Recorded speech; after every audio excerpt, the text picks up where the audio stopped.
Hey everyone, Aaron I here. This is the Friday Vidcast. Thank you for taking the time to come to this as aaronslife.com and obviously check out this video.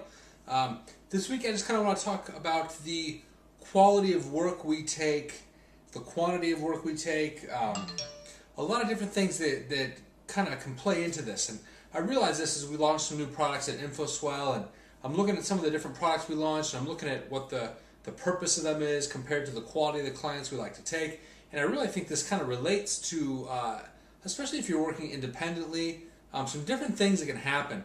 You know, I've talked before about how if you're not careful, you can fall into the need of like, I need to, make sure the bills are paid. And so you take as much work as you possibly can.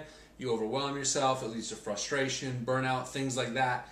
But as I'm looking at it, and I'm realizing that not every project, at least starting out, whether you're starting your own company or whether you're just working independently, depends on the approach you're taking.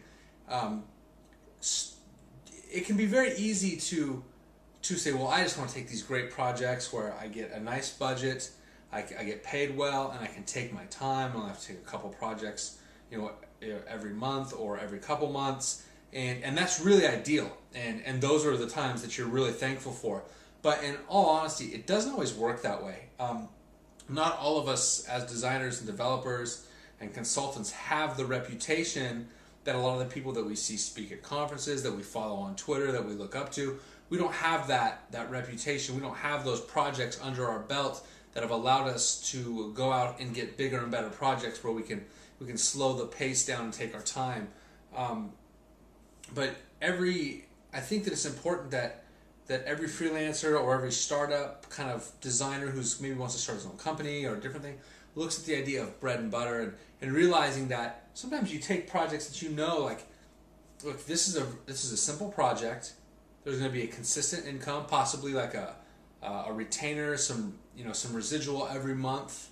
And is it the work that you would be super stoked to throw in your portfolio and show everyone?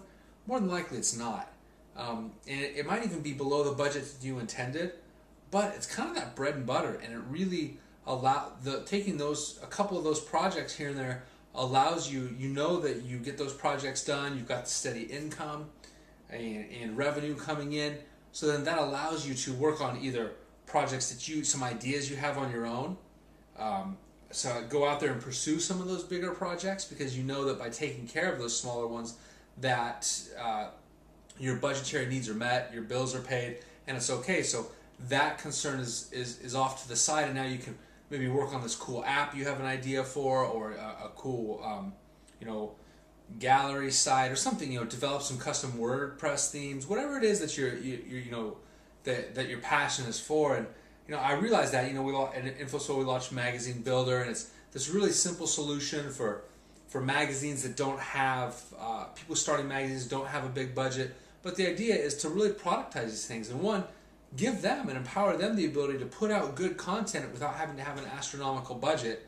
And at the same time, it's a simple bread and butter type of product it's a very simple solution. What you see is what you get, and it brings in a general revenue from that. And it's a lot of that work isn't stuff that you're super stoked to run out and proclaim to the world that you've done.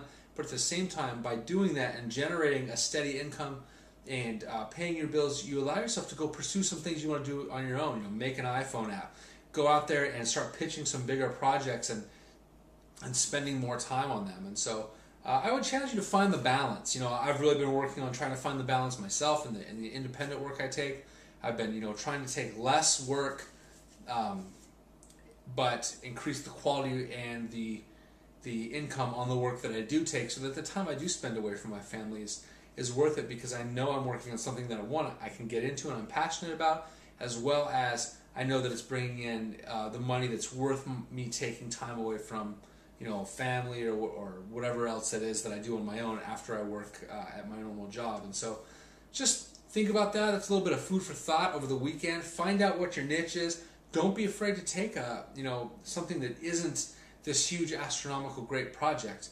Look at what your needs are. Find a couple of accounts. Make that a goal to find a couple of accounts that will be your bread and butter, so that you can pursue the things that you are passionate about, whatever they are. But when you have that worry eliminated, that when you have those accounts that are kind of generating a consistent revenue, and it helps you to know that your bills are paid, it's so much easier to pursue some of those other things that you're really passionate about and get the fulfillment, enjoyment that you want out of being creative. And so, love to hear your thoughts on this. Tell me I'm crazy. It's all good to me as long as we're interacting and talking and building community through it. I hope everyone has a great weekend. I would definitely want to wish a happy birthday to Rich Helmsley. Make sure you follow him on Twitter or send him a little happy birthday message. I'm excited. We're going to go see Zombieland. I've been holding out so I can go see it with him. I'm really excited to see that. I think actually Saturday I get to go see Snow Patrol, which I'm really excited about as well because I like that band. So I hope everyone has a great weekend. Make sure you take time for yourself and for your family. Recharge those batteries, and I will see you later.